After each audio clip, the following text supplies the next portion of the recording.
بسم اللہ الرحمن الرحیم الحمد للہ رب العالمین وصلی اللہ وسلم وبارک علی عبدہ ورسولہ محمد وعلی آلہ وصحبہ اجمعین وعلی من تبعہم بإحسان الی یوم الدین اما بعد۔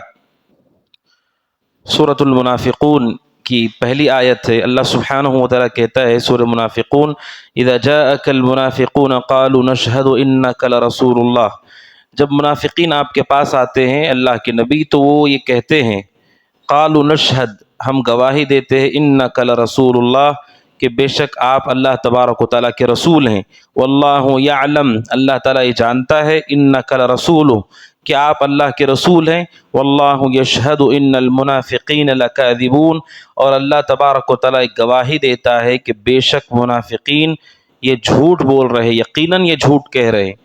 ایمان کے سلسلے میں ہمارا یہ اعتقاد ہے کہ ایمان تین چیزوں کے بغیر ممکن نہیں ہے: اقرار باللسان، تصدیق بالجنان، عمل بالارکان۔ ایمان کیا ہے؟ زبان سے اقرار کرنا توحید، اور پھر دل میں اس کی تصدیق، اور تیسرا یہ کہ انسان کے جسم اور انسان کے عمل سے اس کا اظہار ہو۔ تین چیزوں کے بغیر ایمان نہیں ہے۔ ابو طالب کے بارے میں قرآن مجید کیا کہتا ہے ہم سب جانتے ہیں۔ ابو طالب کا یہ معاملہ ہے کہ ابو طالب کو یہ معلوم ہے کہ اب ان کا جو بھتیجا ہے وہ جھوٹا نہیں ہے، لیکن ابو طالب نے اس کے باوجود اپنی زبان سے اقرار نہیں کیا۔ اقرار نہ کرنے کی وجہ سے، زبان سے نہ کہنے کی وجہ سے ابو طالب کی نجات نہیں ہوئی۔ دل میں پہچان ہے، ابو طالب کو معلوم ہے کہ میرا بھتیجا جھوٹ نہیں کہہ رہا ہے، اور مشرکین کے بڑے بڑے سرداروں کو یہ پتا ہے، ابو جہل کو یہ پتا ہے کہ محمد جھوٹ نہیں بول رہے ہیں، انہیں معلوم ہے کہ یہ سچ ہے۔ اور یہود کے بارے میں بھی قرآن کہتا ہے انہیں بھی یہ معلوم تھا کہ رسول سچ کہہ رہے، لیکن دل میں حق کی پہچان یہ کافی نہیں ہے ایمان کے لیے۔ ہمارا یہ عقیدہ ہے اگر کوئی آدمی دل میں اسلام کو سچا جانتا ہے لیکن زبان سے اس کا اظہار نہیں کرتا اور مر جاتا ہے تو وہ کافر ہی ہے، کیونکہ جب تک اس نے اپنی زبان سے اسے ادا نہیں کیا مسلمان نہیں مانا جائے گا۔ ابو طالب کا جو انجام ہوا، یہود کا جو انجام ہوا، اور مشرکین مکہ کے جو سرداروں کا جو انجام ہوا، جو یہ جانتے تھے کہ رسول برحق ہے لیکن زبان سے انہوں نے گواہی نہیں دی۔ اسی لیے کوئی آدمی مسلمان ہوتا ہے تو اس سے کیا کہا جاتا ہے؟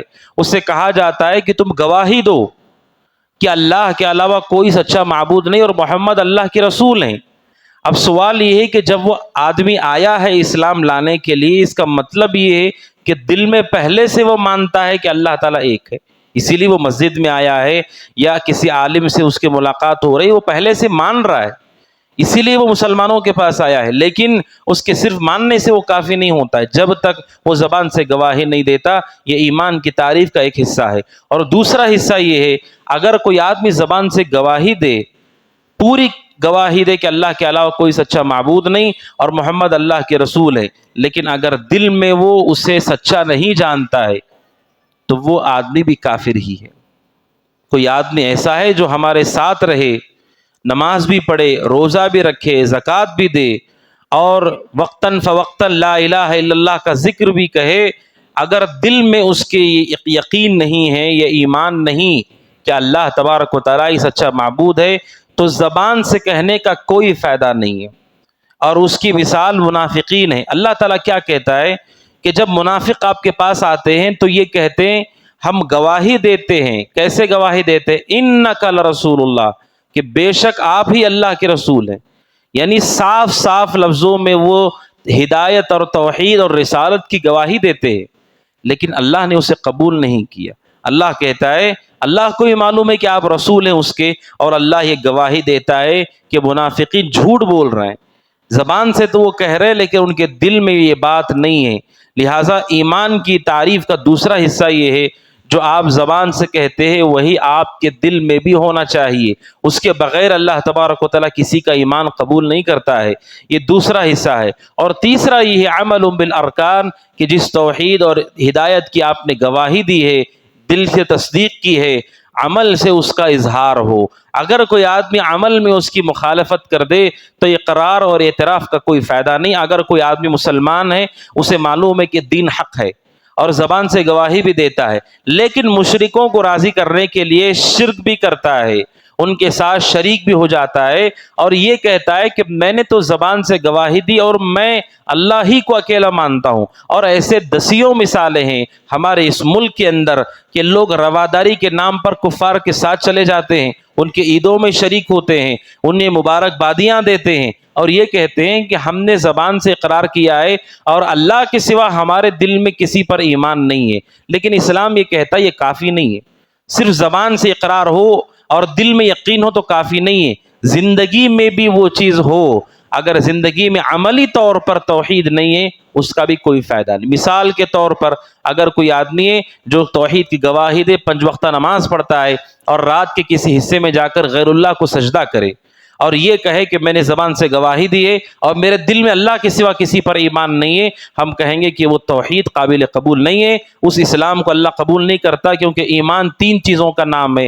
زبان سے اقرار ہو، دل میں آپ کے یقین ہو، اور تیسرا آپ کے جسد، آپ کے جسم سے اس پر اظہار ہو. اگر عملی طور پر ہم اس پر باقی نہیں ہیں تو ان 3 چیزوں کا کوئی فائدہ نہیں. اور اگر کوئی آدمی ان تینوں چیزوں کو اختیار کر لیتا ہے، اختیار کرنے کے بعد بھی ہم اس وقت تک اس کی نجات کے بارے میں کچھ نہیں کہہ سکتے جب تک اس کی موت اس پر نہ ہو. ایمان کی تینوں بنیادیں اور ارکان اس وقت فائدہ دیتے ہیں جب انسان کی موت اس پر ہو.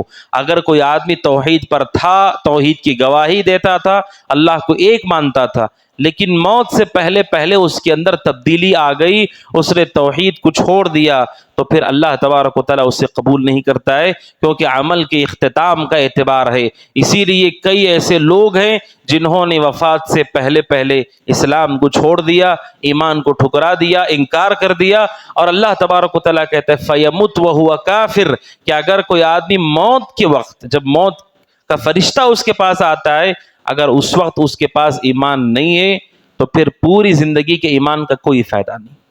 اس کا مطلب یہ ہے کہ ایمان ایسا قیمتی چیز، ایسا قیمتی سامان ہے کہ اس کے ساتھ ہی مومن کو دنیا سے رخصت ہونا ہے.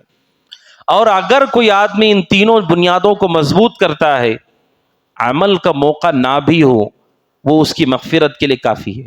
صحیح بخاری کی حدیث ہے، ایک شخص رسول کے پاس آئے اور انہوں نے کہا اللہ کے نبی میں گواہی دیتا ہوں کہ آپ اللہ کے سچے رسول ہیں، اللہ تبارک و تعالی ہمارا معبود برحق ہے، گواہی دیتا ہوں. اور یہ جنگ کے دوران ہوا، غزوے کے دوران ہوا. رسول اکرم صلی اللہ علیہ وسلم کے پاس آئے اور توحید کو قبول بھی کیا، زبان سے اقرار بھی کیا، دل سے تصدیق تھی، اور رسول اکرم صلی اللہ علیہ وسلم پہ ایمان لائے، اور پھر میدان میں غزوے میں وہ کود گئے مسلمانوں کے ساتھ، اور پھر وہ لڑنے لگے یہاں تک کہ کسی نے انہیں قتل کر دیا. کوئی نماز کا وقت نہیں آیا، کوئی تلاوت کا وقت نہیں آیا، نہ زکوٰۃ، نہ حج، نہ ماں باپ کی خدمت، کسی کا وقت آیا ہی نہیں. یہاں توحید پر آئے، زبان سے اقرار کیا، دل سے تصدیق، اور پھر عمل کے جذبے کے ساتھ وہ اترے میدان میں. لیکن اللہ نے عمر اتنی ہی لکھی تھی ان کی، اور انہیں شہید کر دیا گیا. رسول اکرم صلی اللہ علیہ وسلم نے اس صحابی کے بارے میں کہا، وہ صحابی ہیں اگرچہ کہ رسول کے ساتھ بہت تھوڑا وقت انہیں ملا، لیکن وہ بھی صحابی ہیں. آپ نے اس صحابی کے بارے میں کہا عمل قلیلا واجر کثیرا، یہ ایسا خوش نصیب انسان ہے کہ اس کا عمل بہت تھوڑا ہے لیکن اس کا اجر بہت زیادہ ہے. عمل بہت تھوڑا ہے، کوئی نماز پڑھی ہی نہیں. ایک طرف منافقوں کو آپ دیکھیے، وہ رسول کے ساتھ نماز کو بھی آتے تھے، جنگ میں بھی جاتے تھے، رسول کے درس میں بھی بیٹھتے تھے، اور گاہے مگاہے دکھاوے کے لیے صدقہ بھی کرتے تھے، لیکن قرآن کہتا ہے کہ وہ کافر ہیں. یعنی اگر ایمان نہیں ہے تو عمل کا کوئی وزن نہیں، اور اگر ایمان ہے، صحیح معنوں میں ایمان ہے، عمل کا اگر موقع بھی نہیں ہے، تب بھی انسان کا یہ ایمان، یہ توحید، یہ اس کی نجات کے لیے کافی ہے. اس سے پہلے دروس میں آپ نے فرعون کے جادوگروں کا واقعہ سنا تھا. فرعون کے جو جادوگر ہیں، موسیٰ پر وہ ایمان لائے. ایمان لانے کے بعد ابن عباس رضی اللہ تعالیٰ عنہ اور دیگر سلف کہتے ہیں کہ فرعون نے انہیں قتل کر دیا. نہ وہ موسیٰ کے ساتھ دریا پار کر کے گئے، نہ وہ عبادتیں کر سکے. ایمان لائے اور پھر فرعون نے انہیں سزا دی اور قتل کر دیا. عمل کا تو وقت ہی نہیں آیا ان کے اوپر. ایسے لوگوں کے بارے میں قرآن نے خوشخبری دی ہے. یعنی اس کا مطلب یہ ہے کہ ایمان اگر صحیح معنوں میں ہو تو اس میں بہت خیر و برکت ہے. اور اگر صحیح معنوں میں ایمان نہیں تو عمل کا اور عمل کی کثرت کا کوئی فائدہ نہیں ہے. اللہ سبحانہ و تعالیٰ اسے قبول نہیں کرتا ہے. لہٰذا ہر مسلمان کو چاہیے کہ وہ اس ماہ مبارک میں ارکان ایمان، ایمان کی جو تعریف ہے، اقرار باللسان، زبان سے گواہی اور دل سے سچا جاننا اس کو، اور عمل سے اس کا اظہار، ان تینوں بنیادوں پر غور کرے اور دیکھے کہ واقعتاً یہ ایمان ہمارے دلوں میں راسخ ہے کہ نہیں ہے. منافقوں کو اللہ تبارک و تعالیٰ اتنا ناپسند کرتا تھا کہ جب منافق عبداللہ بن ابی بن سلول مرا اور اسے دفنایا گیا، اللہ سبحانہ و تعالیٰ رسول سے کہا لا تقم علی قبرہ. اللہ سبحانہ و تعالیٰ کہتا ہے نہ آپ جنازہ پڑھیے ان کا، اور کبھی ان کی قبروں پر کھڑے نہیں ہونا ہے آپ کو. رسول جنازہ کی نماز پڑھاتے تھے مسلمان کی، دفن کرنے کے بعد قبر کے پاس آپ ٹھہر کے دعا کرتے تھے. اللہ نے کہا لا تصلی علی احد منہم مات ابدا، آج کے بعد کوئی بھی منافق مرے آپ ان کی جنازہ مت پڑھائیے. اور جنازہ پڑھانے کے بعد آپ ان کی قبر پر کھڑے بھی نہ ہوں. نہ جنازہ پڑھانا ہے آپ کو، نہ قبر پہ کھڑے ہونا ہے. کیوں؟